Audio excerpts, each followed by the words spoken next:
Episode 6 साजिशें। अब तक हमने पढ़ा कि एक दिन जब रिया एक मंदिर में बैठी थी तो उसकी नजर एक शख्स पर गई जो मंदिर के बाहर गरीबों को कंबल और खाना बांट रही थी। रिया ने तुरंत पहचान लिया कि वो और कोई नहीं उसकी बहन नेहा है। वो जल्दी से नेहा के पास गई और उसे गले लगा लिया। रिया को बहुत रोना आ रहा था, उसके मुंह से तो कुछ बोला ही नहीं जा रहा था। तभी नेहा के बॉडीगार्ड आगे आए और रिया को उससे दूर करने लगे, लेकिन रिया नेहा को छोड़ना नहीं चाहती थी। आखिर इन 8 सालों में रिया ने बहुत कुछ झेला था और अब जब उसे अपनी बहन वापस मिली तो वो उससे दूर नहीं होना चाहती थी। वही नेहा को तो बहुत बड़ा शौक लगा था। उसे समझ नहीं आ रहा था कि रिया पहाड़ी से गिरने के बाद भी जिंदा कैसे है। उसे तो अब तक मर जाना चाहिए था। नेहा ने भी रिया को देखते ही पहचान लिया था, पर वो ये बात लोगों के सामने नहीं लाना चाहती थी कि उसकी एक बहन भी है। नेहा एक फेमस मॉडल एंड एक्टर है। उसने अपने लुक्स और कनेक्शन की वजह से कई एड्स और ड्रामा में काम किया है, जिससे उसकी पॉपुलैरिटी काफी ज्यादा बढ़ गई। वो अक्सर लोगों के सामने दयालु बनती आ रही है, जिससे लोग उसे और भी ज्यादा पसंद करें। नेहा ने पब्लिक में अपनी इमेज बनाने के लिए बहुत मेहनत की थी, इसलिए वो नहीं चाहती थी कि लोगों में उसकी इमेज को नुकसान हो। उसने कुछ सोचा, फिर प्यार से रिया से कहा कि उसे पानी पिलाया और उसे शांत करने लगी। उसने आंखों ही आंखों में अपने मैनेजर को कुछ इशारा किया। मैनेजर आगे आया और रिया को अपने साथ ले जाने लगा। रिया उसके साथ नहीं जाना चाहती थी, पर नेहा ने उस समझाया कि बाद में उससे मिलेगी। नेहा की बात मानकर रिया उसकी मैनेजर के साथ वहां से चली गई।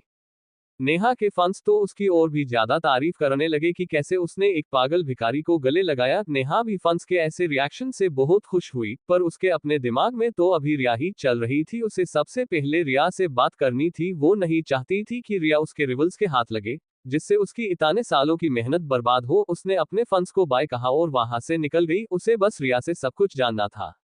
वही दूसरी तरफ वो मैनेजर रिया को एक होटल के एक रूम में ले आए। उसने उसे कुछ पहनने के लिए अच्छे कपड़े दिए, क्योंकि उसके कपड़े जगह जगह से फटे हुए थे और उसकी बॉडी से स्मेल भी आ रही थी। रिया भी उसकी बात मानकर वॉशरूम में चली गई। रिया के वॉशरूम जाने के कुछ देर बाद नेहा वहां आई। उसने आते ही मैनेजर से रिया के बारे में पूछा तो मैनेजर ने बताया कि वो नहा रही है।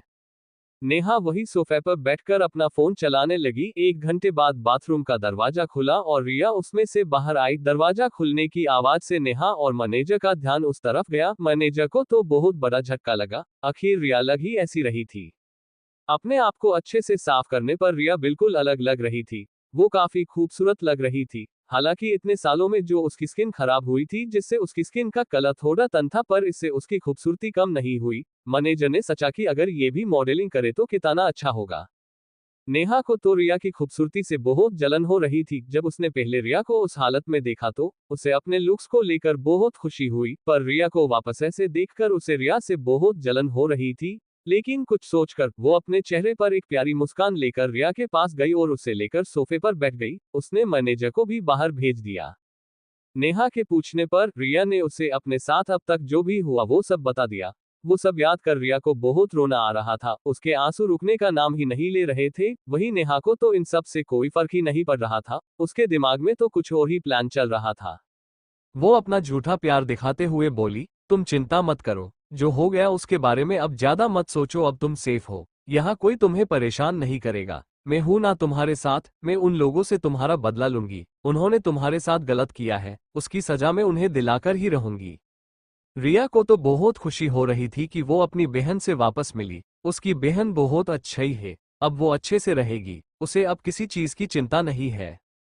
तभी कुछ याद करके रिया बोली, वैसे मम्मी पापा कैसे हैं? क्या वो मुझे याद करते थे?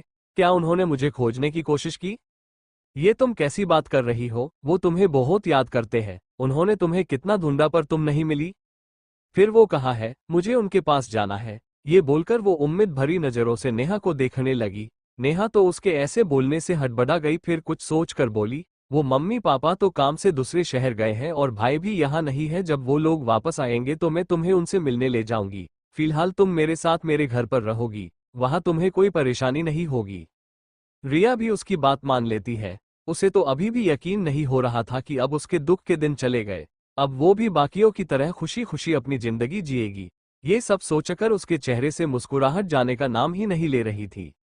लेकिन क्या सच में रिया की जिंदगी में अब खुशियां आने वाली है, या फिर उसकी मुस्कुराहट को लग गई है किसी की नजर? क्या लिखा है रिया की किस्मत में? क्या चल रहा है नेहा के दिमाग में? क्या रिया के सपनों का राजकुमार आएगा उसे बचाने?